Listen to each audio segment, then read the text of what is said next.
Bismillahirrahmanirrahim. Assalamualaikum warahmatullahi wabarakatuh. Kembali bersama Asosiasi Dosen Indonesia, Chapter UIN Suskaryau.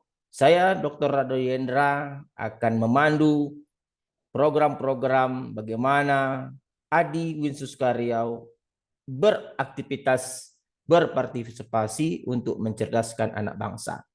Oke, pada kesempatan kali ini kita akan coba memberikan suatu pengetahuan yang baik tentang bagaimana seharusnya persiapan-persiapan dosen sebelum melaksanakan publikasi riset artikel. Tentu ada beberapa yang harus diperhatikan, apakah jurnal itu predator, bagaimana indeks Scopus yang ada, maka itu nanti akan dibahas oleh narasumber kita, yaitu Ibu Siti Ramadhani, calon doktor, merupakan dosen dari program studi Teknik Informatika Fakultas Sains Teknologi. Oke, untuk tidak memperpanjang waktu, kita persilakan kepada Ibu Siti Ramadhani untuk membahas lebih lanjut lagi.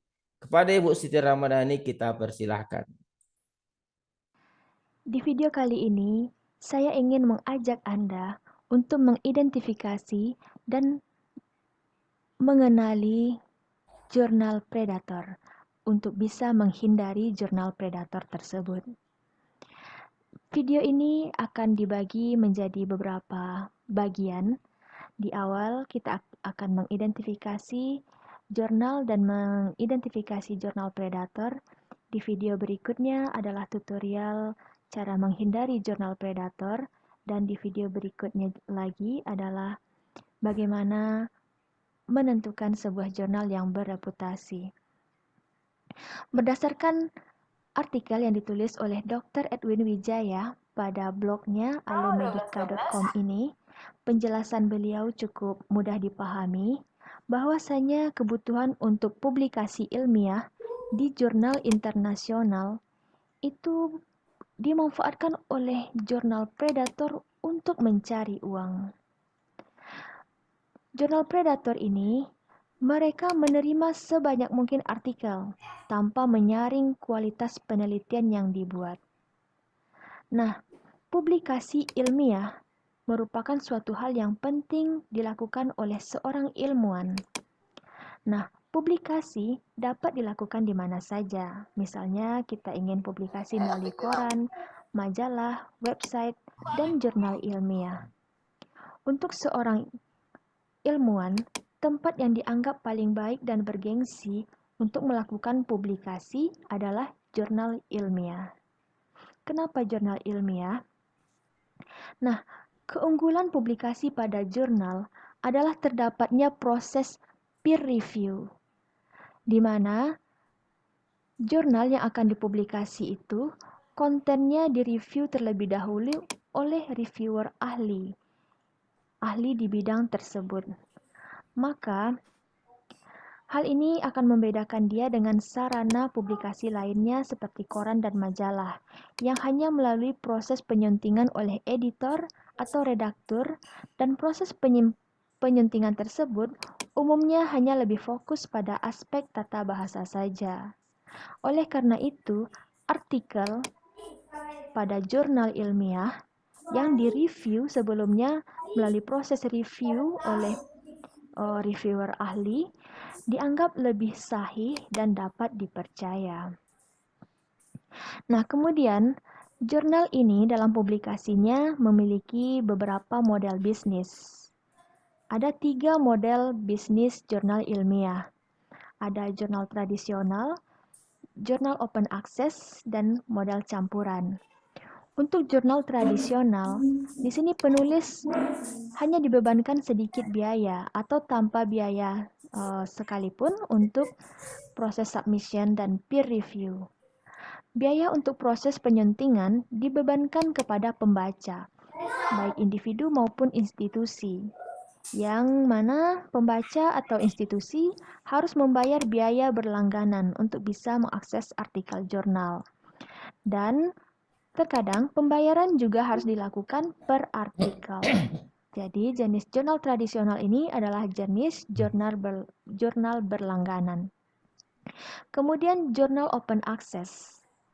Berbeda dengan modal tradisional, untuk jurnal open access ini dapat diakses secara cuma-cuma oleh pembacanya dan umumnya ini jurnal yang digandrungi oleh para pembaca. Namun, biaya penyuntingan jurnal umumnya dibebankan kepada penulis sebagai biaya submisi artikel. Nah, tetapi biaya ini juga dapat dibebankan oleh publisher dari sumber lain. Yang ketiga, model bisnisnya adalah model campuran yang menggabungkan model tradisional dan model jurnal open access. Di sini, sebagian artikel dapat bersifat open access, kemudian sebagian lagi diberikan kebebasan kepada penulis atau pilihan untuk penulis untuk menjadikan open access atau tidak. Kalau tidak, berarti jurnal tersebut tetap berbayar. Kalau dijadikan open access, berarti jurnal tersebut tidak mengenakan biaya kepada pembacanya. Nah, jurnal tradisional yang beralih ke model campuran ini seperti jurnal New England Journal of Medicine. Dia sudah beralih ke model campuran. Nah, keuntungan dari open access jurnal bagi pembaca, open access jurnal ini tentunya lebih mudah untuk diakses karena gratis. Sehingga ini mempercepat perluasan informasi. Karena mudah diakses, maka jurnal ini sering dijadikan sebagai referensi atau artikel ini akan lebih banyak mendapatkan sitasi dari para ilmuwan lainnya. Nah, hal ini akan membuka kesempatan untuk meningkatnya diskusi dengan ilmuwan atau para ilmuwan dan juga proses publikasi umumnya menjadi lebih cepat dan mudah. Namun, di samping ada kelebihan, tentunya ada kekurangan dari open access jurnal ini, yaitu biayanya mahal dan dibebankan kepada penulis. Kemudian secara prestise masih kalah dibandingkan jurnal tradisional yang dibayar oleh pembaca. Kemudian, banyak jurnal open access ini yang masih baru, karena mengandalkan pembayaran dari penulis, sehingga banyak muncul jurnal open access yang menjamur dan belum memiliki impact factor atau impact factornya masih rendah. Dan jurnal open access ini menjadi lahan bagi para publisher sehingga menjadi jurnal predator. Nah, apa itu jurnal predator? Jurnal predator ini mengeksploitasi penulis untuk meraup keuntungan uang sebanyak-banyaknya. Hal ini yang membedakan jurnal predator dengan jurnal yang layak adalah proses review untuk jurnal yang tidak berkualitas atau proses peer review yang tidak dilakukan oleh ahlinya dan juga dilakukan dalam waktu yang sangat cepat yang tidak normal untuk sebuah jurnal. Nah, sehingga hal ini membuat jurnal tersebut tidak memperhatikan kualitas artikel yang dipublikasi. Nah, hal ini membuat dia termasuk ke dalam jurnal predator. Keberadaan jurnal predator ini menjadi sorotan oleh Profesor Jeffrey Bell, yang kemudian beliau menulis daftar hitam pada blog pribadinya yang berisi jurnal-jurnal dan kongres atau conference yang terdeteksi sebagai predator. Blog ini sudah ditutup di awal 2017 karena banyaknya tekanan dari berbagai pihak, namun masih dapat kita akses hingga saat ini. Nah, berikutnya untuk pembuktian jurnal-jurnal yang predator itu dilakukan oleh ahli lainnya yaitu Von Behanen dengan mengirimkan 304 jurnal yang merupakan jurnal fiktif dengan afiliasi yang fiktif juga, afiliasi penulisnya yang fiktif dikirimkan ke 304 jurnal dan dihasilkan 154 artikel dinyatakan lolos, padahal sudah didesain sedemikian rupa dengan memiliki kesalahan yang fatal yang seharusnya tidak mungkin lolos untuk jurnal publikasi yang yang sebaiknya atau jurnal yang proses penyuntingannya berjalan dengan baik. Tapi di antara 304 jurnal ini masih lolos 154 di antaranya. Nah, sebagian diduga tanpa proses review sama sekali. Dan mayoritas penerbit berasal dari India dan Amerika Serikat. Bahkan beberapa jurnal ini, artikel fiktif ini, lolos di Elsevier atau terkadang diindeks oleh Scopus. Nah, Profesor Jeffrey Bell ini pada jurnalnya, pada artikelnya, pada blog yang ditulis pada belllist.weebly.com ini membuatkan dua jenis deteksi untuk predatory journal, yaitu untuk publisher dan standalone journal. Publisher adalah penerbit jurnal, kemudian standalone journal adalah jurnal yang dimiliki oleh perseorangan, direview oleh perseorangan, dan dipublikasi oleh perseorangan, sehingga proses ini tidak sesuai dengan yang semestinya.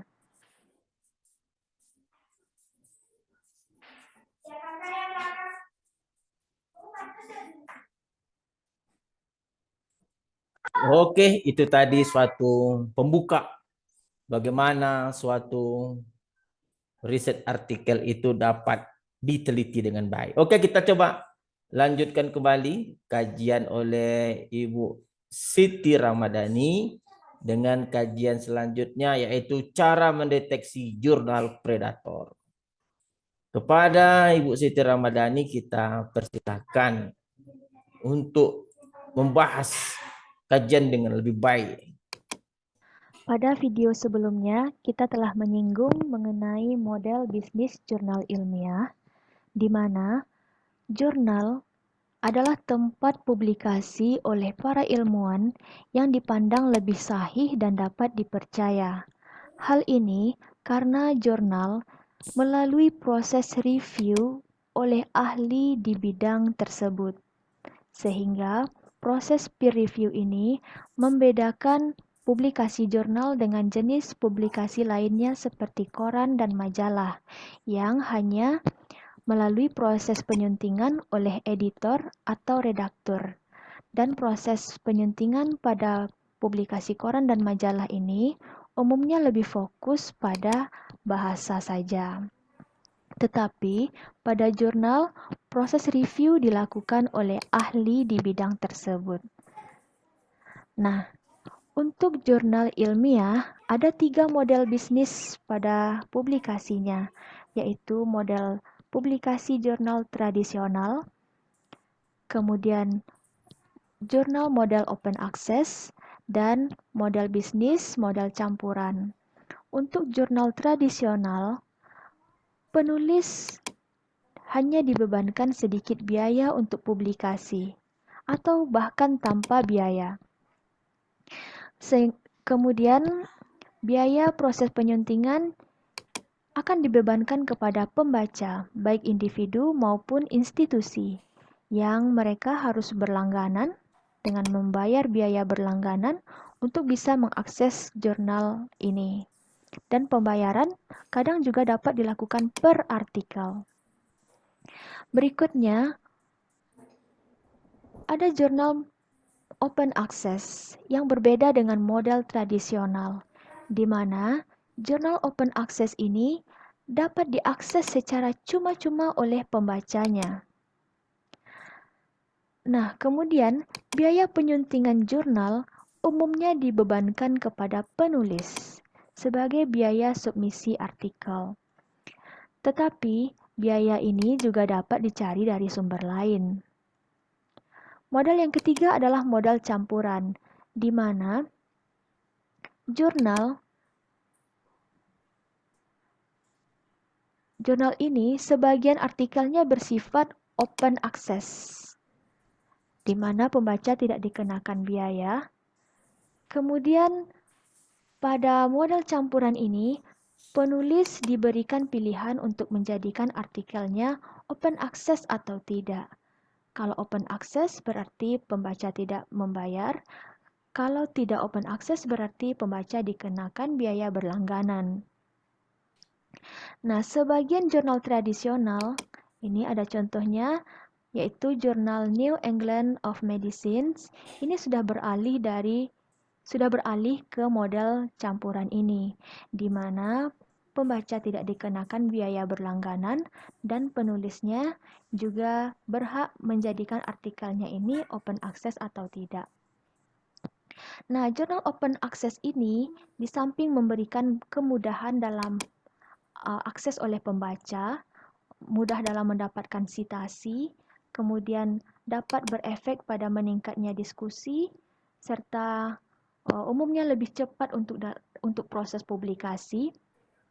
Namun, jurnal open access ini membebankan biaya kepada penulis, di mana hal ini menjadi lahan bagi para jurnal predator untuk meraup keuntungan uang sebanyak-banyaknya. Nah, jurnal predator ini mengeksploitasi penulis. Kemudian efeknya adalah jurnal ini tidak memperhatikan kualitas artikel yang dipublikasi. Seperti halnya proses review terhadap jurnal yang ingin dipublikasi tidak dilakukan sebagaimana proses yang seharusnya. Untuk jurnal predator telah dibuat oleh Profesor Jeffrey Bell daftar hitam dalam blog pribadinya yang berisi jurnal-jurnal atau kongres yang terdeteksi sebagai jurnal predator. Nah, untuk blog yang dibuat oleh Profesor Jeffrey Bell ini dapat diakses melalui bellslist.weebly.com.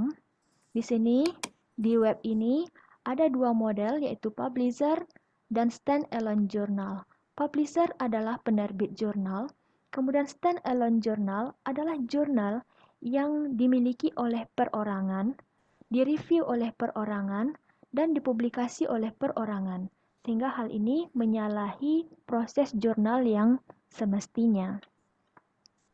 Nah, di sini kita harus menghindari publikasi di jurnal-jurnal yang terdeteksi sebagai predator jurnal. Seperti ini, ada sebuah jurnal yang bernama Journal of Theoretical and Applied Information Technology. Kita copy nama jurnalnya. Nah, pada blog Bell List ini, kita pastikan pada publisher, kita cek di publishernya terlebih dahulu. Kita pastikan pada bagian ini. Kemudian kita enter. Nah, di sini dia tidak terdeteksi sebagai jurnal predator. Kemudian langkah berikutnya cek di stand-alone journal.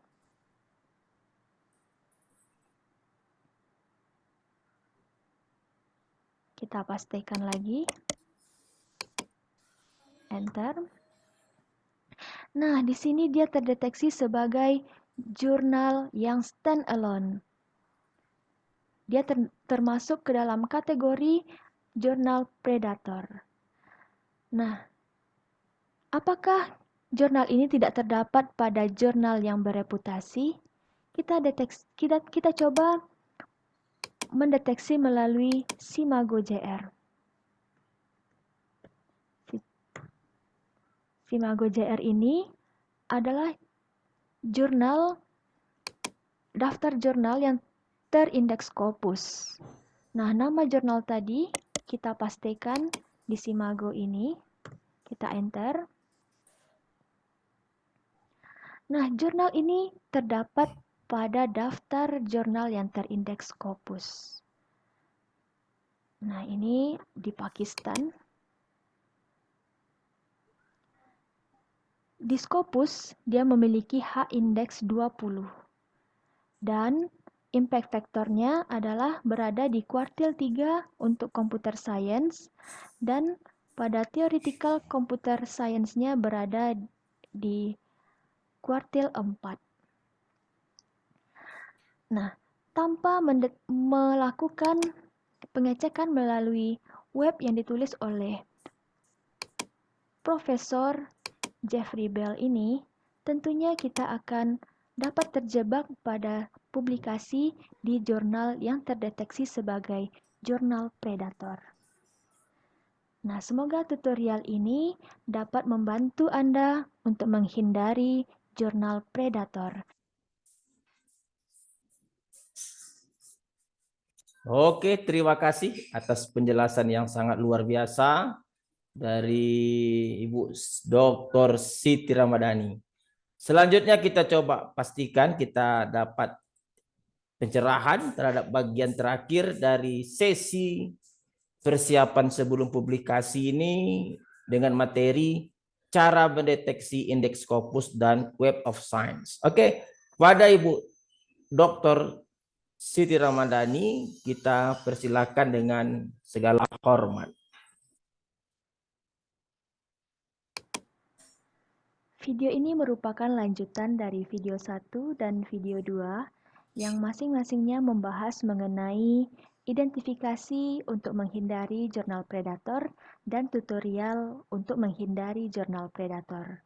Di video ini, kita akan mencoba mendeteksi kembali apakah jurnal yang menjadi tujuan publikasi ini, salah satu jurnal ini, merupakan jurnal yang tergolong jurnal predator atau tidak. Kemudian, kita ingin mengetahui apakah jurnal yang akan dideteksi ini mempunyai indeks yang bereputasi seperti dari Scopus dan Web of Science. Nah, di sini Scopus dan Web of Science ini merupakan lembaga publik yang mengindeks publikasi, lembaga indeks publikasi yang populer di dunia. Scopus berasal dari Jerman dan Web of Science ini berasal dari United States. Artikel yang terindeks Scopus dan artikel yang terindeks Web of Science bisa sekaligus memiliki indeks kedua-duanya, atau masing-masing hanya mempunyai indeks Scopus saja atau indeks Web of Science saja. Pada kasus pendeteksian jurnal yang pertama tadi, pada tutorial yang kedua, Journal of Theoretical and Applied Information Technology di sini terdeteksi sebagai jurnal predator karena termasuk ke dalam Bell List of Predatory Journal. Di sini tergolong sebagai jurnal predator dan ketika dicek reputasinya di indeks Scopus, ternyata jurnal ini terindeks Scopus dengan H-indeks 20 dan berada di kuartil 3 dan kuartil 4. Sehingga jurnal yang terindeks Scopus belum tentu terhindar dari predatory journal. Hal ini beda halnya dengan jurnal yang terindeks Web of Science. Jurnal Web of Science ini akan kita cobakan pada tutorial ini. Seperti salah satu jurnal yang bernama Journal of Science and Technology Policy Management. Jurnal ini kita copy namanya, kemudian kita coba untuk mendeteksinya pada Bell List of Predatory Journal and Publisher ini. Kita tes pada publisher terlebih dahulu. Pastikan nama jurnal di tempat yang disediakan. Di sini tidak muncul sebagai predator jurnal. Pada standalone jurnal, kita juga coba pastikan.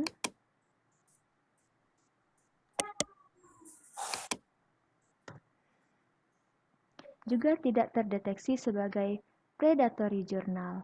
Berarti jurnal ini bisa kita pakai sebagai tempat untuk publikasi artikel ilmiah kita. Lanjut ke Simago Journal and Country Rank. Kita cek apakah H-index dan impact factornya bagus pada Scopus.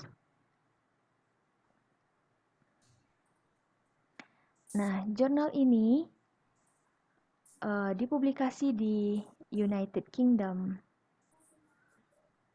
Nah, kita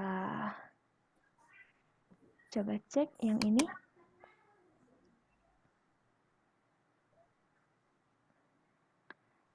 Nah, untuk H-index dari jurnal ini 7, ada berbagai macam.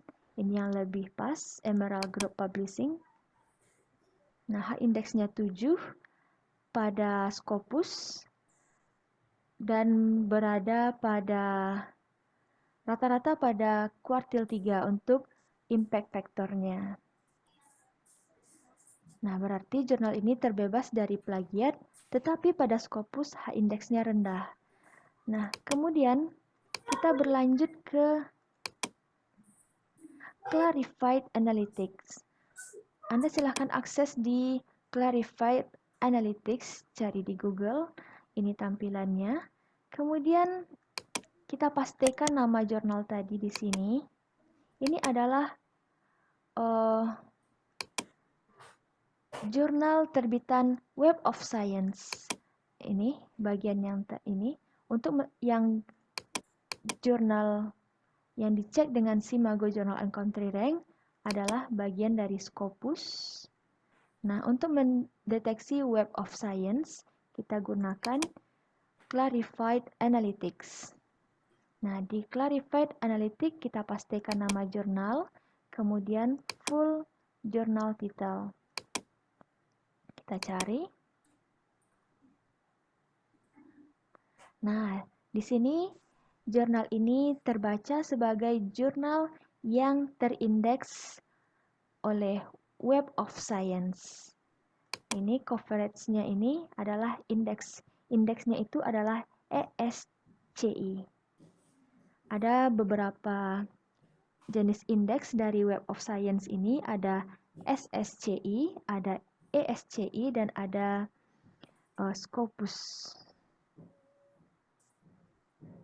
Nah, di sini Web of Science-nya mengindeks ke ESCI.